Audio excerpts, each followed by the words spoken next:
Hello students, welcome to EPG Pathshala. I, Dr. Pragya Dheer from Department of Commerce and Management, University of Kota. Today we are going to talk on module International Human Resource Management from paper Human Resource Management. The objective for the study are being able to understand HR challenges in international management, know how the HRM function can contribute to the firm's international strategy, have an understanding how to appreciate and evaluate in an international environment, know how to prepare, train, and develop employees from international posts, identify the main trends regarding international compensation for executives, understand major ethical and SCR in international businesses. Now, introduction. When human resource management assumes a global perspective, it becomes international human resource management. Several factors like new technologies and new markets are driving changes in the various aspects of an organization. But the advent of globalization in recent decades have provided a decisive momentum to international human resource management as an increasing number of companies are realizing that their future success and growth depends on their ability to internationalize their operations. In the global village, organizations have crossed the boundaries of the country in terms to their business operations. The liberalization process in India has thrown enormous opportunity for foreign companies to come to India and Indian companies to expand the market beyond the country. In fact, many Indian multinationals are performing extraordinarily well outside the country. Globalization of business has probably touched the HR managers more severely than any other functional head.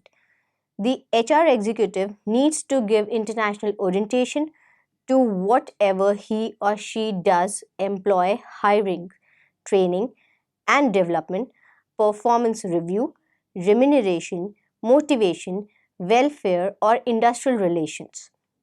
Industrial orientation assumes greater relevance as businesses get increasingly interlinked across nations. Just as the success of the domestic business depends on its human resource, so is the case with the international business. The type of people, the willingness with which they work, and the commitment they exhibit towards the organization determines the competitive edge of an MNC in the international market. The international firm may have the best of resources at its headquarters. The resources cannot be effectively utilized or transferred to foreign affiliates without using human power. What is the meaning of international human resource management? International human resource management is defined as the interplay between the three important dimensions of human resource management: types of employees, human resource activities, and the country of operation. It is the complexities of operating in different countries and employing different nation categories of workers, which essentially differentiates domestic and international HRM. And international business must procure, motivate, retain, and effectively utilize services of people both at the corporate office and at the foreign plants. The process of procuring, allocation, and effectively utilizing human resource in an international business is called the international human resource management. International human resource management is the process of acquiring, developing, allocating, and utilizing human resources in a global corporation to achieve organizational objectives irrespective of geographical boundaries. In global firm, human resource managers must achieve two somewhat conflicting strategy objectives, that is, First, they must integrate human resource policies and practices across a number of subsidiaries in different countries so that overall corporate objectives can be achieved.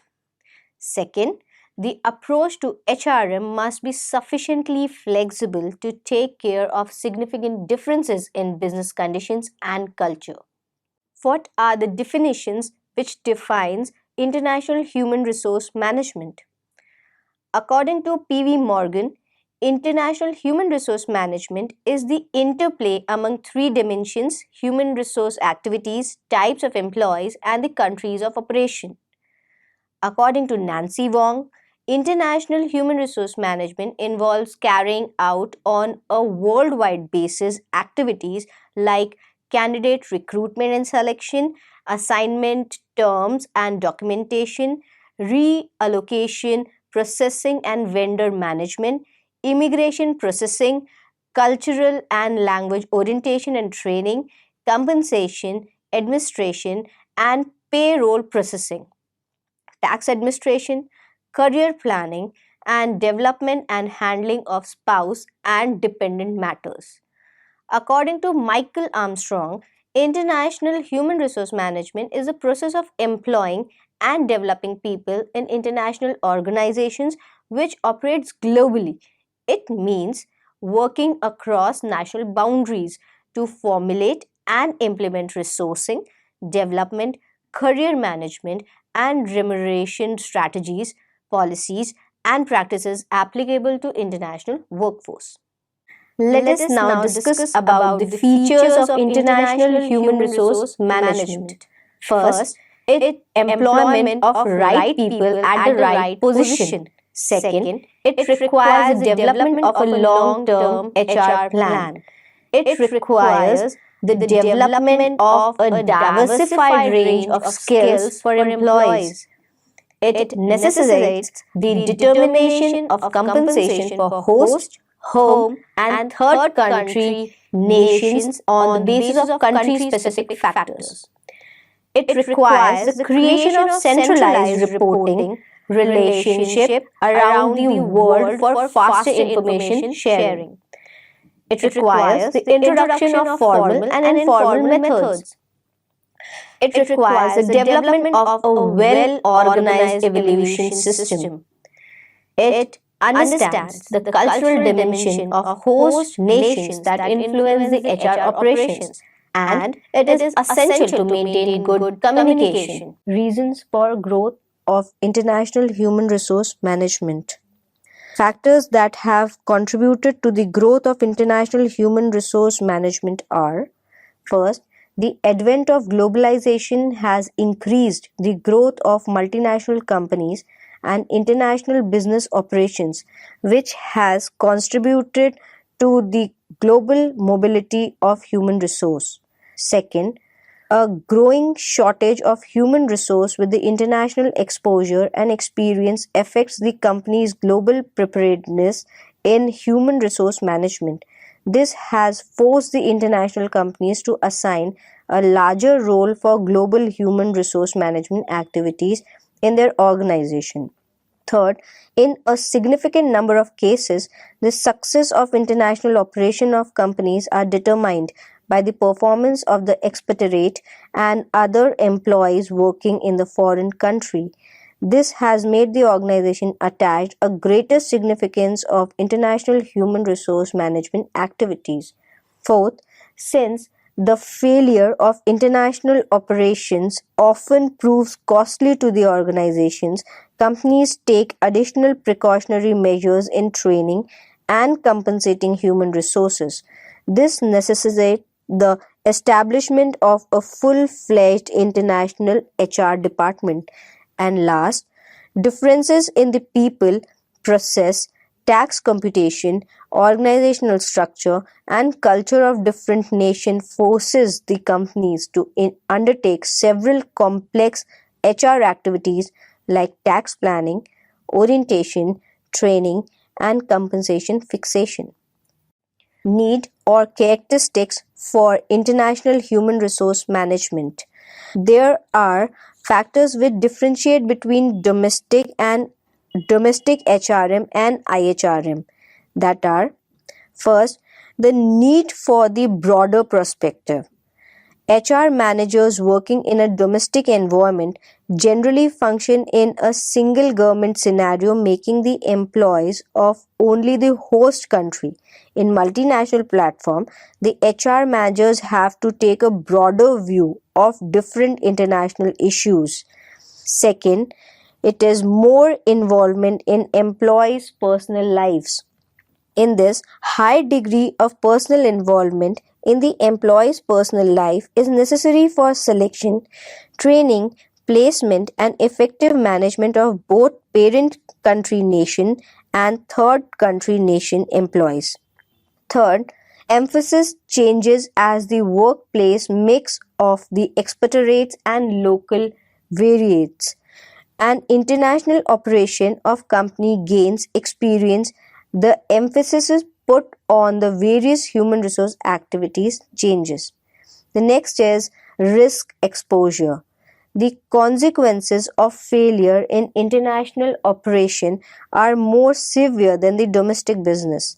The failure of an expatriate in term of performance or his premature return from the assignment cost the company heavily and has tremendous impact over the market share and international customer relationship. And the last is more external influences. The influence of the external factors such as different type of governments, state of economy and business policies, the practices of various host countries are quite high and therefore poses a great challenge for the HR professionals to manage. Depending on the attitude of the government toward international firms in their country, the HR policies of the MNCs are changed. Complexities or challenges faced by international human resource management. The first complexity is need for a broader perspective. In international business, the HR manager requires a broader view of various international issues such as expatriated benefits, cross-culture work dynamics in managing people, etc. Second is ethical and corporate social responsibilities. Ethics and corporate social responsibility in the international business environment are always debatable. MNCs have been accused of being indifferent to the problem of host countries as they are more concerned about the profitability of their companies. MNCs have to balance the ethics and morals of their country and host country, as it includes ethical relativism. They believe that there is no right or wrong. What is right in the particular situation is one place, maybe so not for the another. The second ethical view is ethical absolutism. An MNC which believes in this approach is strongly influenced by the practices and policies of its home country. They do not give much importance to the culture and values of the host country. The third type of the ethics is ethical universalism. An ethical universalist believes that there are fundamental rules which helps us differentiate between right or wrong. These rules need to be adhered to in any country and in any situation. An ethical universalist believes that cultural variation between countries should not lead to any wrongdoing on the part of the MNC. The third challenge of the international human resource management are bribery. According to survey conducted by the J. McCann, developed countries give around $85 billion to underdeveloped countries in form of bribes. Multinational companies from developed countries have been accused of bribing government officials too. Hence, countries should frame law to prevent corruption. And the last complexity or challenge is code of conduct for international business. The first step in framing code of conduct for international business players came in the form of Cox Roundtable Conference on Principle for Business Conduct held in 1994. It was a conference on international business ethics held at Cox, Switzerland, and was attended by the business leaders from all countries. The focus was to formulate a set of rules and ethical codes which would be used for benchmarking global business practices, where the main aim of the Cox Conference were to further the twin value of living and working together and human dignity by promoting free trade, environmental and cultural integrity, and prevention of bribery and corruption. Let us now discuss about the stages of international human resource management. From an organizational viewpoint, the international human resource development and usage process generally goes through 4 stages. That is, first stage is transfer. The first stage involves the transfer of an executive or executives from the home country to fill key positions in the foreign operations. Second stage is mixed resources. In this second stage, sometimes due to pressure from foreign government or because foreign nations have been suitably trained for the work, most foreign operation jobs are held by the local personnels. Third stage is unitary resources. At this stage, in evolution process, the entire operation is staffed by the foreign nations including the top management positions. In other situations, the organization operation may have matured to the point at which foreign nations at all levels have been trained to handle all jobs effectively. Fourth stage is interchange.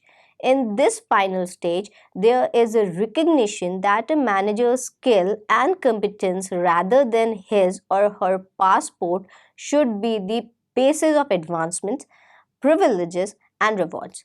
In other words, there is not only the opportunity for home country managers to obtain international assignments, but foreign managers within the organizations are given assignment at the home offices.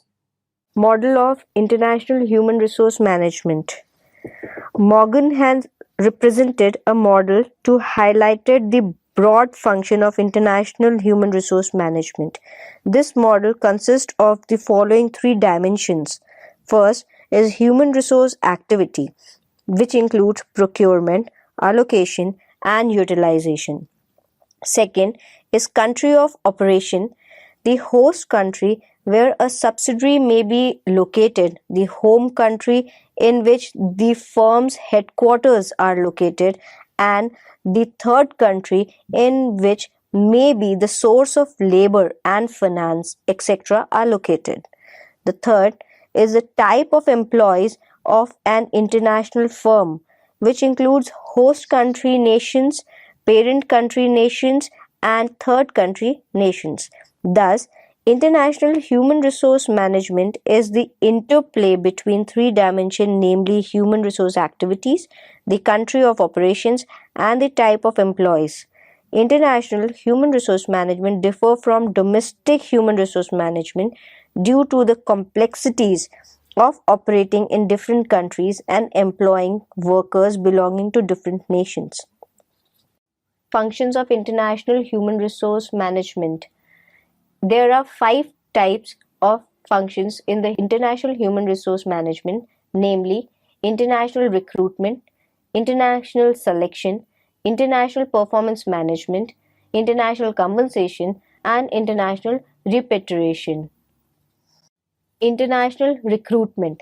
The response of an international firm to an international recruitment and selection depends upon its general staffing policy on key positions in headquarters and subsidiaries, its ability to attract the right candidate, and the constraints placed by the host government on hiring policies.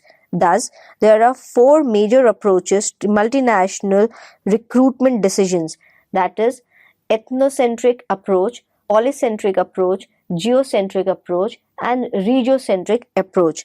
Ethnocentric approach. Under this, parent nation employees fill all key positions in the multinational. While this approach may be common for firms at the early stage of internationalization. There are business reasons for pursuing such an approach, like a perceived lack of qualified host nation employee and the need to maintain good communication, coordination, and control links with corporate headquarters. Polycentric approach. This approach is basically taken up while employing host country nations in the subsidiary of the MNC operating in that country, and its basic premises is that parent country nation will only hold positions in the corporate headquarters. This policy resolves many disadvantages of ethnocentric approach and has the following advantages, like there would be no language barriers, managing local politics and administration will be very easier. This is less expensive than the ethnocentric approach, while they have got certain disadvantages also, like maintaining understanding between the corporate and subsidiary management. It is also become difficult to imbibe the original culture of the company, etc. Third is geocentric approach. This approach subscribes the view of employing the best people in key position throughout the organization without the consideration of any nationality. This addresses the disadvantage of both ethnocentric and polycentric approach. It is not necessary that competent people are available only in the host or parent nation. They may be available in any part of the globe. Moreover, it helps the organization to develop core expectancy, taking the best talents in the core area. Last, regiocentric approach. This approach advocates the division of operation of the multinational company on the basis of some geographical regions and allow the transfer of employees within a particular region. Its main advantages are: a major motive of using such approach is that it allows interaction between executives transferred to regional headquarters from subsidiaries and parent country nations posted to the regional headquarters. It also reflects some sensitivity to local conditions, while another advantage is that such an approach can prove highly effective for the multinational to move from a purely ethnocentric to geocentric approach. Four approaches of IHRM, that is International Human Resource Management, in the aspect of enterprises, while in the orientation of four approaches of international recruitments. First aspect is HR strategy. In ethnocentric, it is uniform strategy across units. In polycentric, it is diverse strategy across units. In regiocentric, it is regional integration of strategy but differentiation across regions. While in geocentric, it is global overarching strategy on key issues but differentiated policies on more local issues. Second aspect is performance criteria and evaluation as well as control. In ethnocentric, it is by home country's headquarter. In polycentric, by local subsidiary management. In regiocentric, it is coordinator across countries in the region, while in geocentric, it is global as well as local standards and control. The third aspect is information and source flows. In ethnocentric, mainly from headquarters to local subsidiaries. Polycentric, little among subsidiaries, little between subsidiary and headquarters. In regiocentric, it is little between subsidiary and headquarters, medium to high among subsidiaries in regions, while in geocentric, information inflows and outflows between and among headquarters and subsidiaries are equal. The next aspect is staffing mix. In ethnocentric, home countries are the managers. Polycentric, host countries are the managers. Regiocentric, host and third country nationals from within that region are the managers, whereas geocentric, best people where they can be used are the managers. The next aspect is the career development. In ethnocentric, home country managers develop to work anywhere. In polycentric, totally within subsidiary career path and development. in regiocentric, regional career path and developments, while in geocentric, managers anywhere develop to work anywhere. And the last aspect is purpose of socialization process. In ethnocentric, gain loyalty commitments and understanding of headquarters. In polycentric, gain loyalty and commitment to the subsidiaries. In regiocentric, it is gain loyalty and commitment to the regions, while in geocentric, gain loyalty, commitment, and understanding of the total firm and its diverse units. International selection. A very crucial function of international human resource management is selection of people of the parent company nations from their home country. Operation placement is normally a general function carried out by the HR department. The selection of expatriates is even more crucial since it has to follow international recruitment and selection standards. It is divided into two forms, that is expatriate selection and criteria for selection. First is expatriate selection. This area is extremely complex and receives a lot of attention from multinations. Predicting future performance potential when hiring or promoting staff, especially in foreign environment, is very difficult at the best of times. In this context, there is a concept called expatriate failure. This refers to the premature return of the expatriate from an international assignment. This may be due to a selection error or absence of the proper training on cultural issues and self-adjustments. Second is criteria for selection. A chance of failure and risk involved due to high and selection criteria for expatriates is a serious function of international human resource management. Utmost care requires to be taken in selecting highly motivated people in terms of strong emotions and high level of competence. The various factors that are widely accepted to have a major impact on probability of success in international assignments are based on the model possessed by Dowling, Weld and Scroller. Factors impacting international assignments. There are several factors which impact the international assignments. First is technical ability. The important parameters to judge any individual for a foreign assignment is performance. Expatriates' technical skills and managerial competence need to be judged during selection process meticulously to avoid incompetency at work after posting. Second is cross-cultural stability.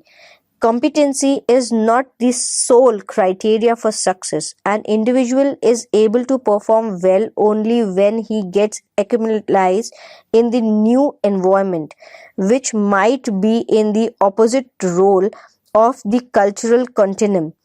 Third is family requirements. It is an established fact that spouse acceptability and comfortability towards foreign assignment is an important variable in determining the success of the expatriate manager. Worldwide dissatisfaction and lack of adjustment by the spouse has caused failure to the expatriate manager. Next is language. It is an effective communication driver. It has been seen that people having competency over the host country language have drawn better mileage than their counterparts having no language knowledge, especially people being posted in senior cadre management position in MNC subsidiaries. Next is country or cultural requirements. The cultural and employment policies of the host country is an important determining factor in selecting people as expatriates or from the host country itself. Next is multinational enterprise requirements. The situations and policies of multinational companies have an influence over the selection and recruitment decisions.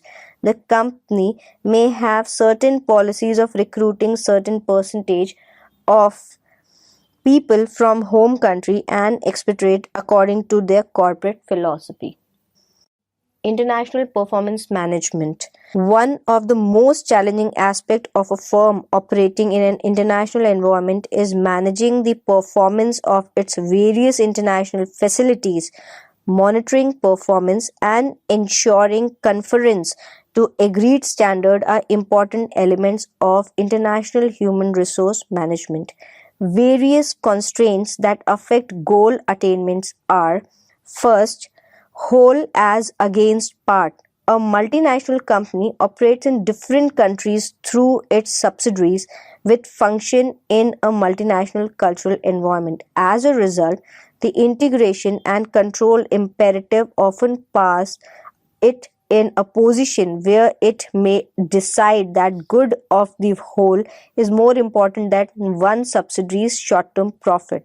Second is volatility of international environment. Global market is mostly dynamic and unpredictable in nature. Hence, the long-term goal fixation and persuasiveness need to be emphasized rather than having extraordinary importance on short-term goals. Third, variable level of maturities. Without the supporting infrastructure of the parent organization, market development in foreign subsidiaries is generally slower and more difficult to achieve than at home. This is because at home there are established brands that support new products and therefore new businesses can be cross subsidized by other divisions. International compensation. When a firm develops international compensation policies, it strives to fulfill some broad objectives like the compensation policy should be in the line with the structure, business needs, and overall strategy of the organization, and the policy should aim at attracting and retaining the best talents. There are certain major components of the international compensation packages such as base salary, foreign service inducement premium, and allowances. First is base salary. This term has a slightly different meaning in an international context than in a domestic one.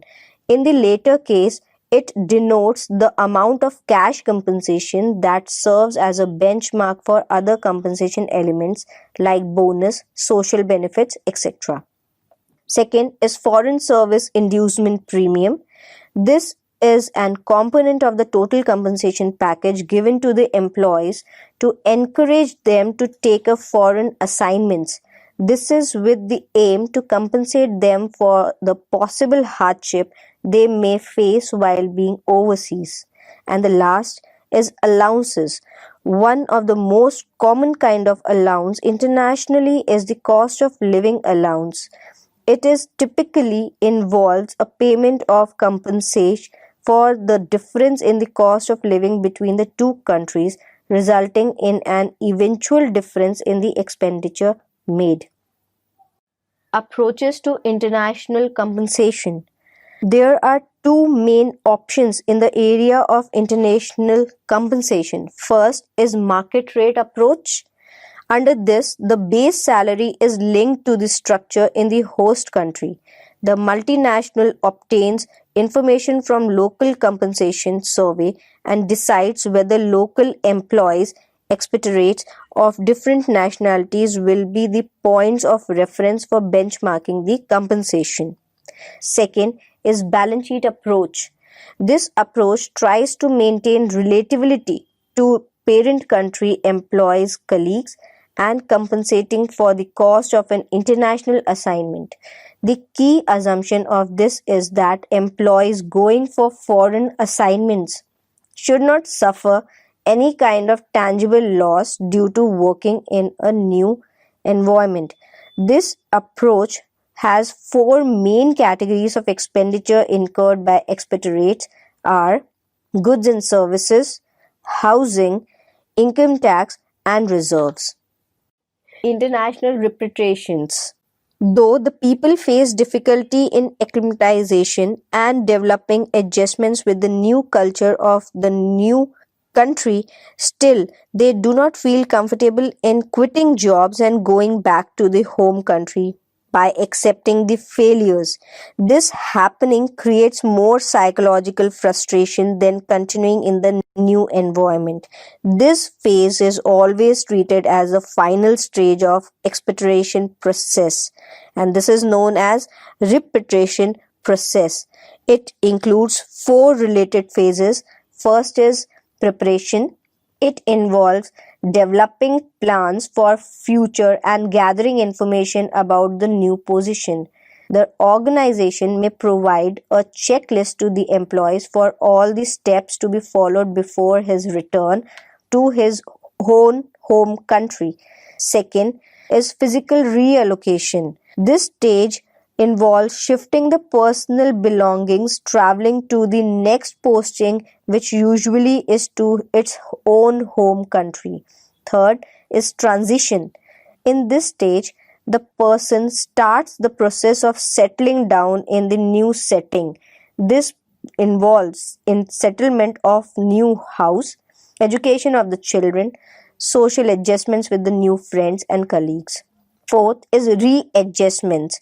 It involves coping with the reverse culture shock and career depends. This phase is very critical for the repatriates in terms of adjusting to the new environment. So, students, let's now summarize what we have learned in this module.